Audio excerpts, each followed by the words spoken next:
love, everyone. Welcome to the Eat Fresh Veggies podcast, episode 3, part 2 of Black Women's Health. If you haven't already, go to the part 1 of this episode where we talk about Black women's health and the healthcare industry, and we touch a little bit on the foods and practices that we can be doing as Black women to have more autonomy and control over our sexual and physical well-being. Well, today we are going to be talking about Black women's sexual health and some of the herbs that we can consume, the foods that we can eat, and the spiritual things that we can do in order to increase our libido and the health of our sexual selves.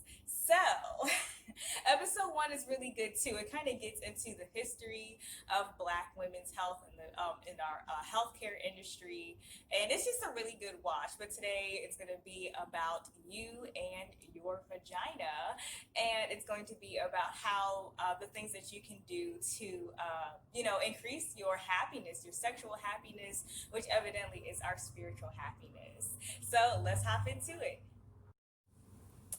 So, we're going to open up this discussion to talk about the problems that some of us women, especially Black women, experience when it comes to our sexual reproductive health.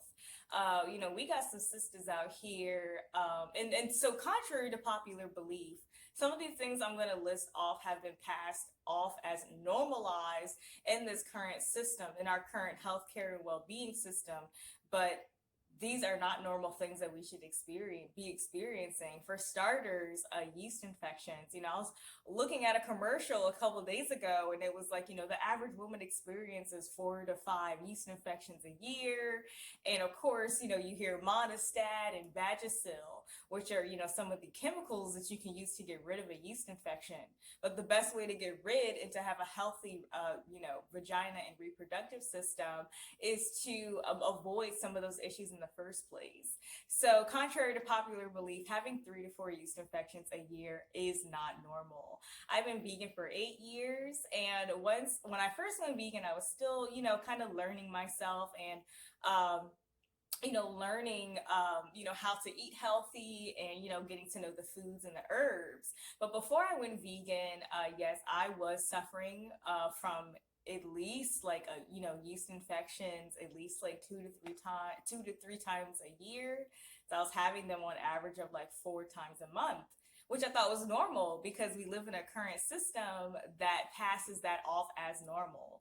So once I started to get to know more foods that I can consume, and of course started diving into utilizing foods and herbs and spiritual health, I actually have 0 yeast infections a year. I haven't had a yeast infection in about like 3 years. And it wasn't like I did anything. I mean, things just like happen, things happen. But yeah, I mean, it's been like 2.5, 3 years since I've had a yeast infection. And in fact, since going vegan and utilizing certain foods and herbs, not only, am I just like not having yeast infections, but also during my menstruation period, far less cramping, far shorter periods, and just an overall, better, period in menstruation cycle period. But today it's really going to be a focus on the foods, the herbs, and the spiritual practices that you can be doing to increase your sexual health and your sexual relationships. So first, we're going to start on some foods that you can be eating. One of the first foods that you can start consuming is beets and ginger. Beets and ginger are really good at increasing your blood circulation, balancing high blood pressure, and it's also really good at increasing your libido. So sometimes what I do is I just do like a beet and ginger juice. I especially like to do it at the beginning of my menstruation cycle and at the end of my menstruation cycle in order to, well, first I do it at the beginning of my menstruation to shorten my periods because it increases your blood circulation, which avoids a lot of stagnant blood that is not being able to flow out of your system, because the goal is to have a free flowing period in order to, and the part of the reason why periods last so long, among other reasons, is because there's a lot of blood that's just not flowing out of you, and it's a lot of old blood that just sits in your your cervix or your uterus or your vagina, and then it just like slowly flows out, and it's really disgusting and gross, as many of us probably know who experience periods every month. But but a beet and ginger juice in the beginning of the period helps to increase my circulation and free flow some of that blood. And then I like to do it at the end of my period too, because it's helping to get out any of that, leftover fluids that are still in my system. Beet and ginger juice is really good in the beginning of your periods too, because the ginger is really good at calming down any inflammation and helping with any kind of cramping or discomfort during your cycle. So that is one of the things that I personally like to do. Some other things I like to do is really just bumping up antioxidant foods. So berries like blackberries and raspberries, I'll do like a berry smoothie, which is really high in antioxidants. Sometimes I'll put beet juice and then do berries in the smoothie too. Pomegranate juice is really good at that as well. And I also like to do, of course, like ginger, I'll do turmeric, and I'll also do like the spices to pair with the high antioxidants, which help clear the blood or move the blood and clear the blood. And then the ginger and the turmeric, or even like cinnamon, I'll use during my menstruation period, which helps with the inflammation and discomfort. So berries, ginger, beets are some foods that you can start incorporating in the beginning of your cycle, because a healthy reproductive system helps with healthy menstruation cycles.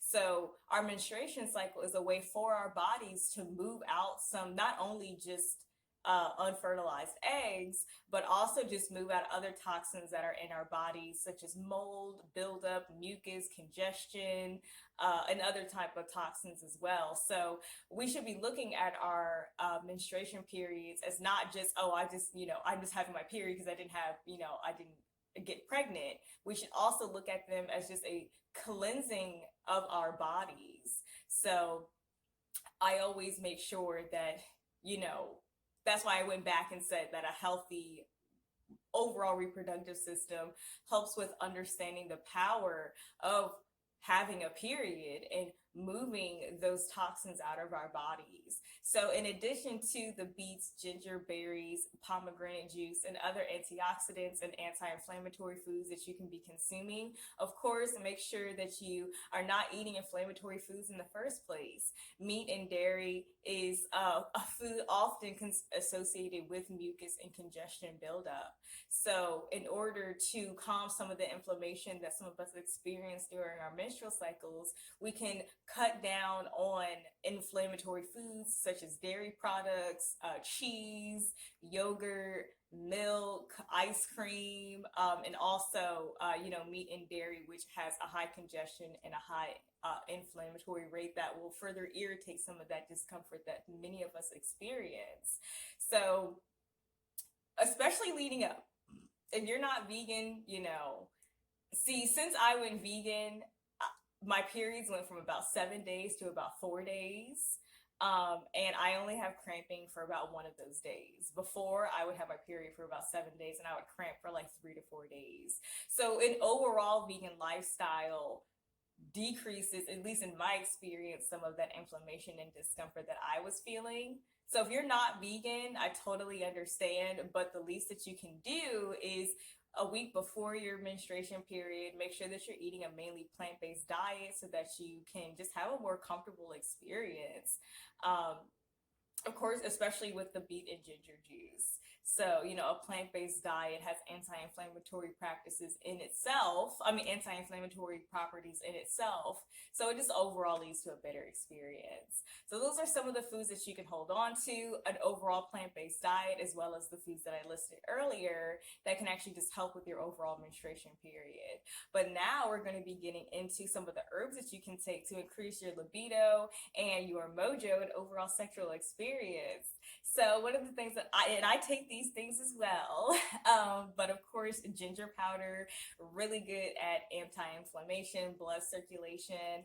Maca powder is really good at increasing our libido and our sexual stamina.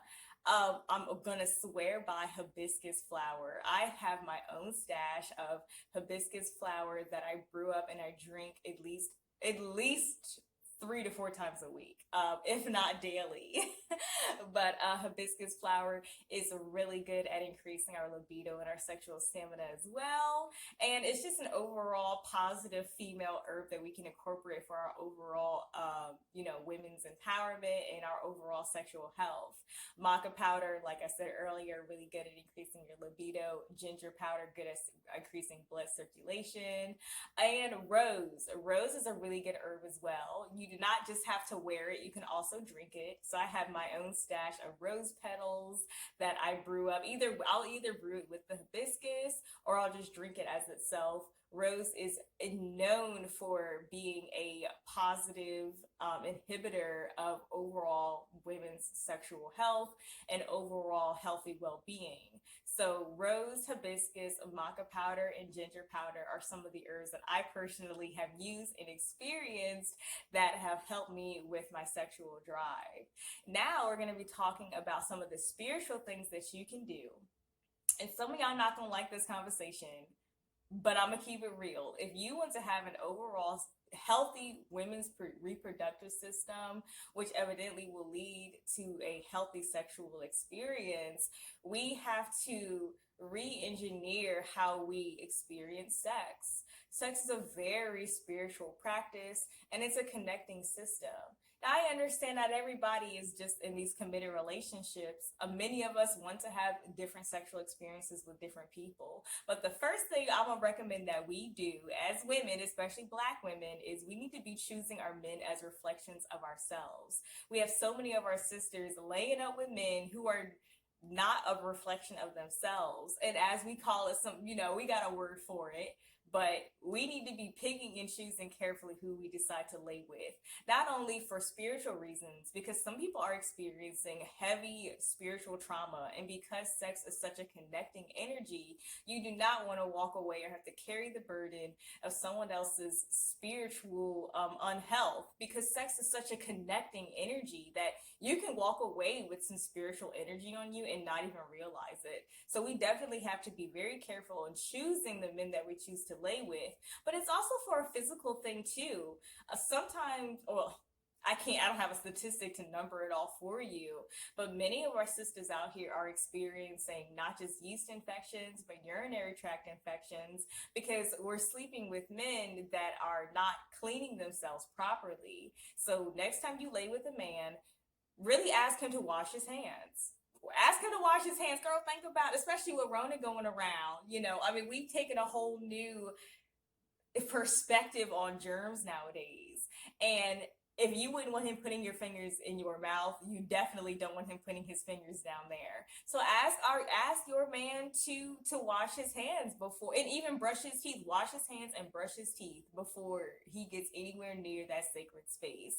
That works to not only protect you physically from dirt and bacteria getting into your system, but it also helps spiritually because, by combining, being particular in who you choose with a physically clean man who is able to amount to, the work, you drinking your herbs, you eating your healthy food, you're exercising, which actually we'll get to that at the end of exercises that you can do for your feminine health. But you doing everything that you're doing, you deserve to have a partner that is clean as well for your physical health as well as your spiritual health as well. Ask him to wash his hands and brush his teeth. Honestly, I would ask him to just take a whole ass shower. Unless you know him and y'all been living together, y'all should be taking showers anyway, but I know things happen, sometimes it's just the heat of the moment. But especially if you're just meeting this person or this is you all's first sexual experience, tell him to take a whole shower, a whole bathe, brush the teeth, coconut oil the lips, wash the hands, and then he's ready for you.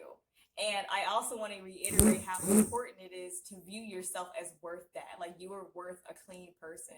And if he has any kind of issue with bathing before you all have sex, then maybe he's not the one that you want to lay with, because it can severely jeopardize your health as well as your spiritual health. So I do want to touch on some exercises that we can be doing to increase our sexual health. But before I get to that, I just want to reiterate that we as sisters have to value ourselves as worth it. We have to value ourselves as worth cleanliness, holiness, and a high sexual vibration. So get to know the person before you lay with them as well. I know I touched on him bathing himself and washing himself, but maybe don't be so quick to sleep with someone that you're still getting to know. Like, go on a couple dates, get to know him, because you may find him quite unattractive once you start to talk to him. So have a good conversation, and really kind of feel out where his spiritual self is, because the last thing you want to do is get with someone who's got some sexual demons that they're facing, or they're going through some kind of sexual trauma, because energy exchanges. So yeah, sisters, well, once you value yourself on a certain space, and you value yourself as deserving cleanliness, respect, love, and intimacy, even if it's without the commitment, then you will go into situations with other people, men in particular, who are going to match your certain vibration. So increasing our vibration through food, herbs, spiritual well-being, and then I'm going to touch on the physical things that we can do. You will start to choose men and partners that are a reflection of that. So we're going to end off this discussion with some physical things that we can be doing to increase our sexual health and our sexual libido. Yoga. Yoga is great at opening the pelvis, which spiritually opens our sexual spiritual selves. So doing a lot of hip openers and a lot of leg exercises really helps to open ourselves physically and help those muscles breathe, as well as open our sexual selves to have an amazing experience. So doing tons of yoga, and you don't have to be in all these like super complicated positions to do yoga to be able to increase these increase our sexual health. Taking a walk, doing some light stretches in the morning and before you go to bed, and even just increasing having a better posture. It's some little things that you can start incorporating throughout your day that helps to open your muscles, helps to open the pelvis, and helps to open yourself spiritually. It also helps to open up that heart chakra too, and do some decalcification, which is a whole nother discussion about how our hearts as women are connected to our sexual reproductive organs as well. They all go one and the same, which goes back to in the beginning of talking about why hibiscus and ginger, increasing blood circulation and decreasing inflammation, really are good for the heart, as well as our reproductive systems as well. So they go one and the same. But anyway, this was just a quick discussion.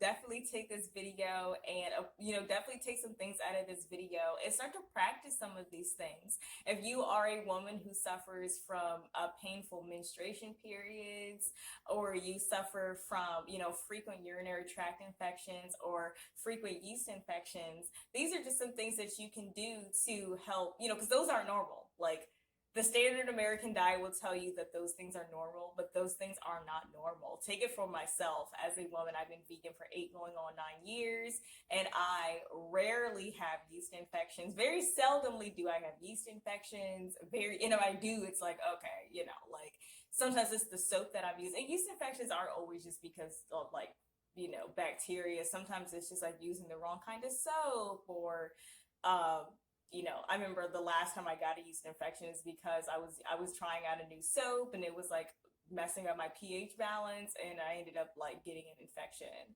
So maybe that's something we can start working on too. Girl, stop using that Dove. Stop using that Summer's Eve. Stop using that stuff. That stuff is not good for you. I don't care what the gynecologist says. What I use is I just use African black soap. I just use African black soap, and it does me just right. It does me just right. Even when I did have that yeast infection those years ago, I didn't use Monistat. I did not use Vagisil or anything like that. I just used African black soap and just kept myself clean. And I also, well, these are just what I did. But when I did have that yeast infection, I just like, well, luckily I didn't have to go to work or anything like that because I work from home. So I just like didn't wear underwear. Like I just like let it air out, and then I was just using like African black soap, and it like cleared it right up. So anyway, I guess, if you do have a yeast infection or anything like that, maybe something that you can try, depending on the severity of it. Anyway. But yeah, anyway, so these are just some things that you can start to incorporate into your daily life, which with some time and some discipline will help to increase your sexual health. Well, it will help to increase just your relationships, which is a reflection of you. So, just a quick discussion. Leave a comment below to join the discussion and to explain some of the things that the foods that you eat or herbs that you take or exercises that you do to help increase your female sexual health. I have some merchandise which you can purchase below. You can visit me on my Instagram account where you can find my link tree, which will send you to the link to purchase the new Eat Fruit Groceries bag. Got some merchandise dropping, and definitely make sure to like, subscribe, and subscribe, and hit that notifications bell so that you can be notified of future videos. Thank you all so much for your support. Thank you all so much for the discussion, and I would like to hear from you all on what are some subjects that you all would like to hear from that you would like me to cover in the podcast. Thank you all so much for listening today, and I'll see you next week.